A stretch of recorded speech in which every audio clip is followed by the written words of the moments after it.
Hello student, मैं ज़िया राठौर और chemistry teacher. आप स्टूडेंट के लिए जो मैं पावर पॉइंट प्रेजेंटेशन लेक्चर बना रहा हूँ, ये बहुत मेहनत से प्रिपेयर हो रहे हैं, क्योंकि एक लेक्चर वो होते हैं जो आप देखते हैं कि टीचर बोर्ड पे स्टूडेंट को पढ़ा रहा होता है, उसमें कोई एनिमेशन नहीं होते हैं। मेरी कोशिश ये है कि मैं इसमें जो टॉपिक आपको पढ़ाऊँ उसमें एनिमेशन भी ऐड करूँ। ठीक है, ये तमाम एनिमेशन मैंने खुद कंपोज किए हैं, क्योंकि अगर एनिमेशन कहीं नेट से कहीं यूट्यूब से उठा के हम यहाँ पर ऐड करते हैं यूट्यूब पे, तो उस पर कॉपीराइट आता है। तो इनको मैंने खुद एनिमेट किया है, और इसका मकसद ये है कि स्टूडेंट को एक अच्छा कॉन्सेप्ट मिले। जब अगर आपको एक अच्छी पिक्चर मिलेगी, एक अच्छा एनिमेशन मिलेगा, टॉपिक आपको समझ में आ जाएगा। अगर टॉपिक आपको समझ में आ जाएगा तो नो डाउट आप उस टॉपिक को के हवाले से जितने भी MD कैट ई कैट में सवाल आते हैं आप उनको सॉल्व कर सकते हैं। ठीक है, तो आप मेरी इस ये कि वीडियो को बहुत अच्छी तरीके से इसको देखें, और अगर आप स्टूडेंट के लिए कोई क्वेश्चन है, कोई क्यूरीज है, तो आप उससे वो क्वेश्चन भी कर सकते हैं। ठीक है, और आप स्टूडेंट को इस लेक्चर के हवाले से जो बेसिक कॉन्सेप्ट हैं उसके भी मैं ये कि जो वीडियो लेक्चर जो इसमें ऐड करता रहूँगा। ओके, अल्लाह हाफिज़। अस्सलाम वालेकुम student, I am your chemistry teacher Zia Rathore. आज हम चैप्टर नंबर 10 बायोकेमिस्ट्री का टॉपिक प्रोटीन पढ़ेंगे। पिछली क्लास में हमने कार्बोहाइड्रेट्स के बारे में पढ़ा था, और उस लेक्चर को मैं कंटिन्यू करते हुए आज हमारा जो टॉपिक है प्रोटीन का। Proteins are high molecular weight amino acids. Structural proteins are the main component of body tissue such as muscle, skin. सबसे पहले हम जानेंगे कि अमाइनो एसिड्स होते क्या हैं, क्योंकि अमाइनो एसिड्स कंबाइन होते हैं और ये प्रोड्यूस करते हैं ये के protein. Amino acids are bifunctional organic compound. They are composed of two functional group. One is amino group and second is carboxylic group. Amino group is a basic group, and while carboxylic group is an acidic group. Alpha amino acid का क्या मतलब है, आप देख सकते हैं इस structure में कार्बोक्सिलिक ग्रुप के बाद जो कार्बन है, इस कार्बन को हम अल्फा कार्बन कहते हैं, और इस कार्बन के साथ कोई भी फंक्शनल ग्रुप अगर जुड़ा हुआ हो तो उसको हम अल्फा पोजीशन का नाम देते हैं। तो यहाँ अल्फा पोजीशन पे अमाइनो ग्रुप है, तो इसलिए इसको हम अल्फा अमाइनो एसिड का नाम देते हैं। And these groups are attached to same carbon, यानी वो एक ही कार्बन के साथ जुड़े होते हैं। सबसे पहले स्टूडेंट हम जानेंगे कि अमाइनो एसिड्स की क्लासिफिकेशन के बारे में। अमाइनो एसिड्स तीन तरह के होते हैं: neutral amino acid, acidic amino acids and basic amino acid. Neutral amino acids are those that have equal number of carboxylic group and amino group, जैसे glycine. Acidic amino acids are those that have more carboxylic group than amino group, जैसे aspartic acid. जबकि basic amino acids वो होते हैं जिसमें amino group carboxylic group के मुकाबले में ज्यादा होते हैं। ये इसका समअप है: neutral amino acid, acidic amino acid and basic amino acid. Proteins में ये 5 एलिमेंट सबसे ज्यादा परसेंटेज में होते हैं: carbon 53, hydrogen 7, oxygen 23, nitrogen 16 and sulphur 1। इसके अलावा भी मजीद एलिमेंट हैं जो प्रोटीन में मौजूद होते हैं: फास्फोरस, कॉपर, आयोडीन, मैग्नीज और जिंक।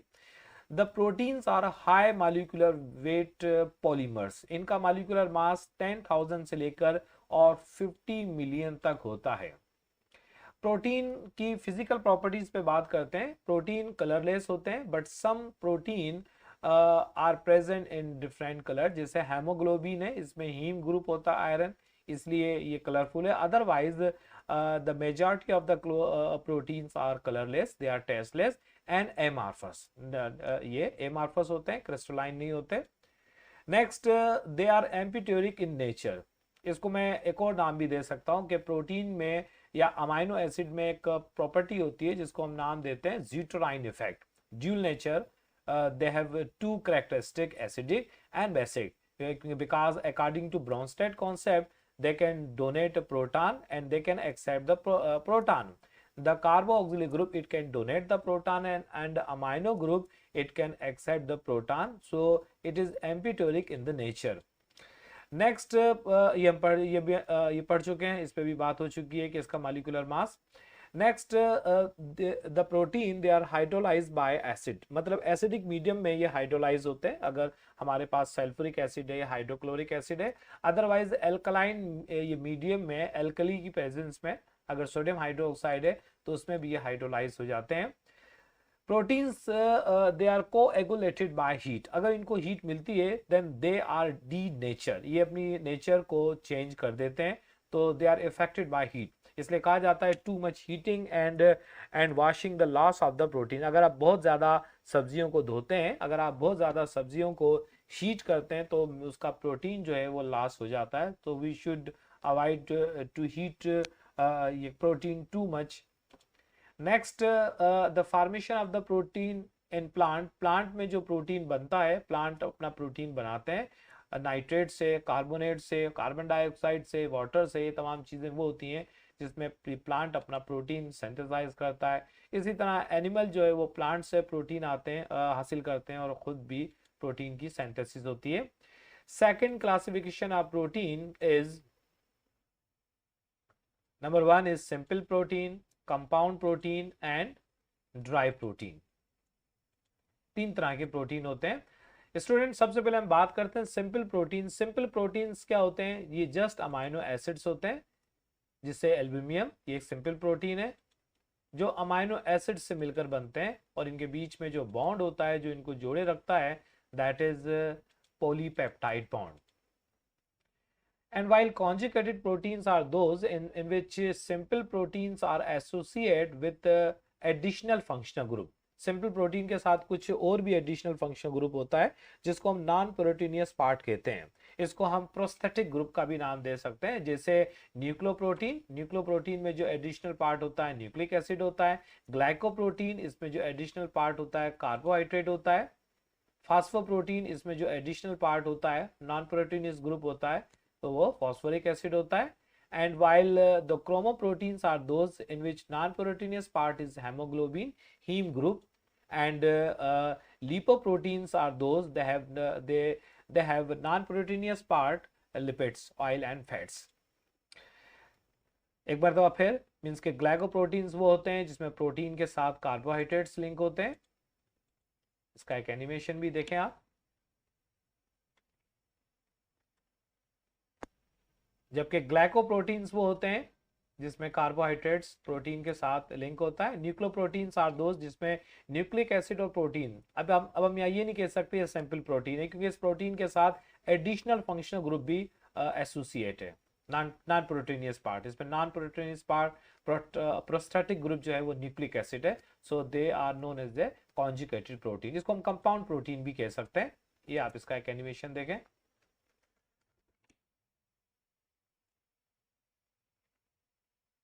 इसी तरीके से chromoprotein they are also conjugated protein in which protein is link with heme group, iron. हमारे ब्लड का जो कलर होता है red because of the presence of heme group and this heme group contain iron, इसमें iron होता है।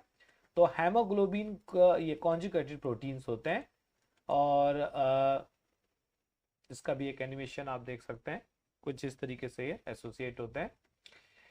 And while the lipoprotein और lipoproteins वो होते हैं जिसमें लिपिड्स लिंक होते हैं प्रोटीन्स के साथ, सिंपल प्रोटीन के साथ, और एक कॉन्जुगेटेड प्रोटीन बनाते हैं कुछ इस तरीके से। और फास्फोप्रोटीन में फास्फोरिक एसिड जो है वो लिंक होता है सिंपल प्रोटीन के साथ।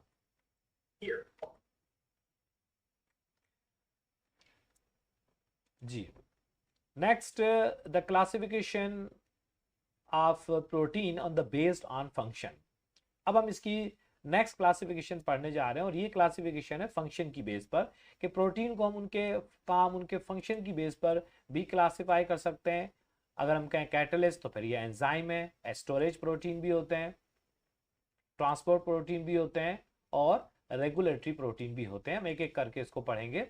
कैटालिटिक प्रोटीन, जब भी बात आती है प्रोटीन की तो पहला अल्फाज हमारे जुबान पे आता है enzyme. They are biocatalyst, they increase the rate of reaction, they speed up the biochemical reaction in the body.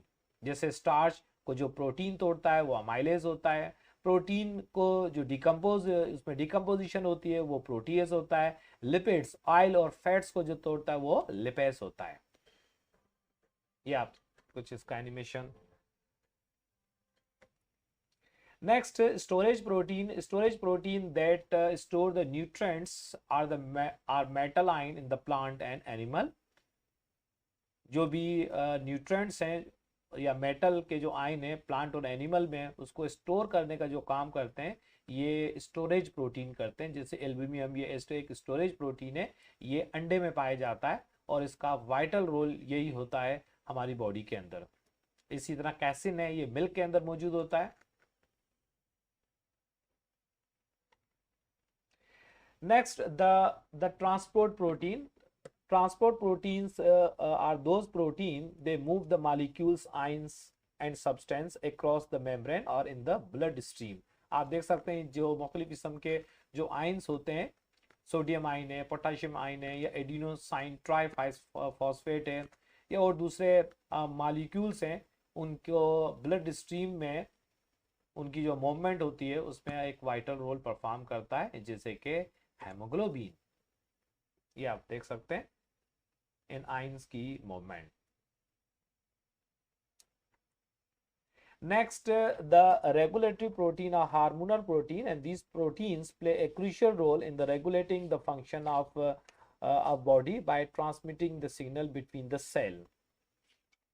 हमारी बॉडी के अंदर जो मुख्तलिफ ये के सिग्नल जो ट्रांसमिट होते हैं उनको पहुंचाने में जो वाइटल रोल परफॉर्म करते हैं ये रेगुलेटरी प्रोटीन होते हैं।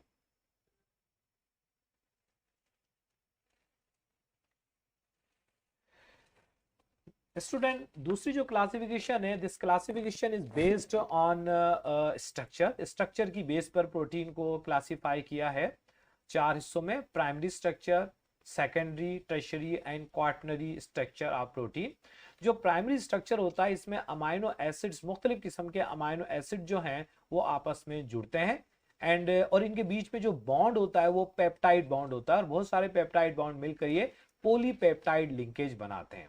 ठीक है, जबकि प्राइमरी जो प्रोटीन होता है उसमें एक लीनियर सीक्वेंस होती है, लीनियर सीक्वेंस के साथ ये आपस में ज्वाइन होते हैं।